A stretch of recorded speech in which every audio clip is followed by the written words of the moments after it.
নমস্কাৰ আজি আমি আলোচনা কৰিম প্ৰত্যক্ষ বৈদেশিক বিনিয়োগ বা ফৰেন ডাইৰেক্ট ইনভেষ্টমেণ্টৰ বিষয়ে আমি সকলোৱে জানো যে ভাৰতবৰ্ষ এখন উন্নয়নশীল দেশ আৰু দেশৰ উন্নতিৰ বাবে বিনিয়োগ কৰিবলৈ আমাৰ অপৰিসীম পুঁজি নাই সেয়েহে আমি বৈদেশিক বিনিয়োগৰ ওপৰত নিৰ্ভৰ হ'ব লাগে বিদেশৰ বিনিয়োগকাৰীয়ে যেতিয়া তেওঁলোকৰ মূলধন প্ৰত্যক্ষভাৱে আমাৰ দেশত বিনিয়োগ কৰে তাকে প্ৰত্যক্ষ বৈদেশিক বিনিয়োগ বুলি কোৱা হয়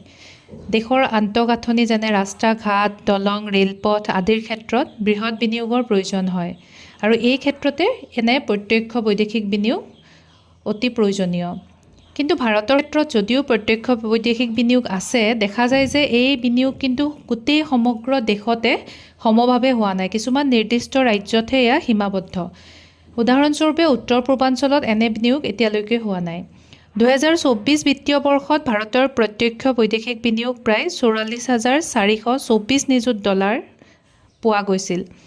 যোৱা 10 বছৰত যদি আমি দেখোঁ যে দেশৰ বৈদেশিক বিনিয়োগৰ ৰেখাডাল ক্ৰমে ঊৰ্ধ্বগামী হৈ গৈ আছে আৰু ই হৈছে দেশৰ বাবে অতি শুভ লক্ষণ ভাৰতবৰ্ষৰ শীৰ্ষত থকা 5টা প্ৰত্যক্ষ বৈদেশিক বিনিয়োগৰ খণ্ড হৈছে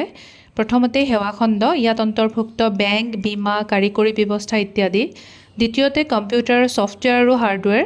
তৃতীয়তে ট্ৰেডিং চতুৰ্থতে দূৰসংযোগ আৰু পঞ্চমতে হৈছে যান-বাহন উদ্যোগ যিকোনো দেশৰ উন্নয়নৰ কাৰণে প্ৰত্যক্ষ বৈদেশিক বিনিয়োগ অতি দৰকাৰী ধন্যবাদ